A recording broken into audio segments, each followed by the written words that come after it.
two. I believe we might have three parts here, so we got a few additional things to note here. So in this scenario, the tenant is going to pay its proportional share of security, janitorial, and landscaping services, and the amount paid is going to vary every single year depending on the actual costs incurred.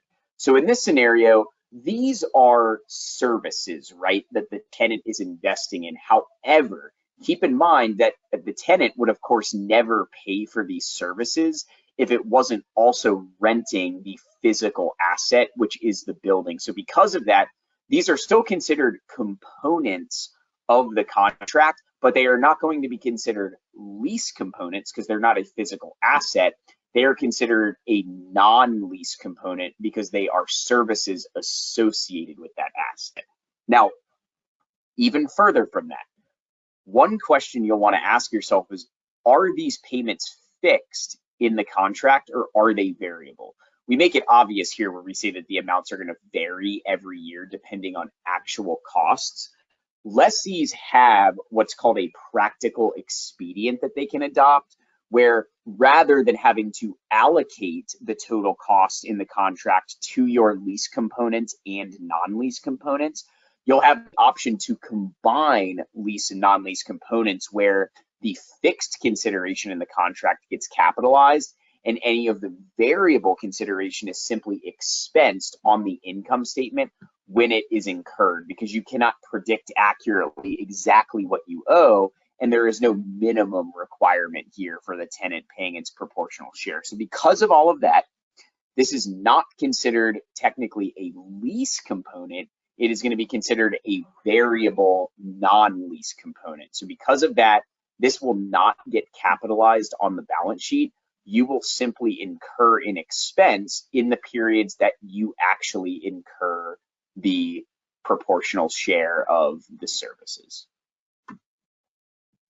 Next, the tenant is going to pay $9.8 million for tenant improvements.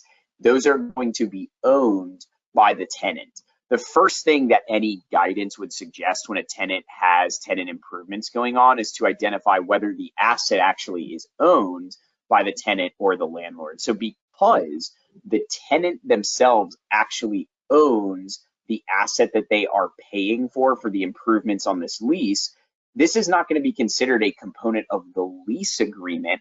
This is going to be considered what we would call a leasehold improvement. Now, it's a little bit of a misnomer, right? Because it says lease in the name, but this is going to get capitalized on the tenant's balance sheet in the same way they would capitalize another fixed asset that they own, right? Because they do technically, even when the lease ends, they will still have the ability to control those improvements because they own the improvement. So they're going to capitalize this as a leasehold improvement and depreciate the asset over its useful life. Next, the landlord is going to reimburse $2.3 million of that 9.8 related to the tenant improvements owned by the tenant. The lessor is going to pay that $2.3 million to the lessee on the date of their early access. So a couple things to consider here.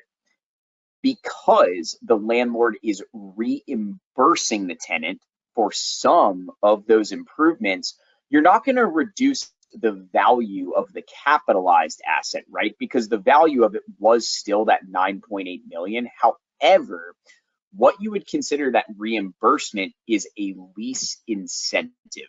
The landlord is incentivizing the lessee to enter into the lease agreement, invest their own capital in the leasehold improvement by saying, hey, we're just going to give you back 2.3 million if you choose to move into this property. So that 2.3 million, that is going to do is reduce not only the value of the asset itself, the right of use asset, it is going to reduce the amount of expense that the lessee has to recognize on that lease over the term of the agreement.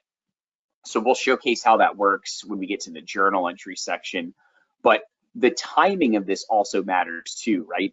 Because the lessor is going to pay this on the date of early access, it is being paid on the commencement date of the agreement when we actually recognize the lease itself. So because of that, that $2.3 million does not have to impact our lease liability calculation.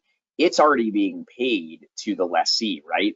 What it's going to do is just simply reverse the amount of expense that the lessee is going to recognize. Now, we will have to initially capitalize a lease incentive liability balance because this lease begins prior to the adoption period. Remember that early access date is November of 2021, 2 months prior to this lessee actually having to adopt 842. So what we'll do is show you, here's what happens when you have an incentive liability that we have to then transition over to 842 accounting.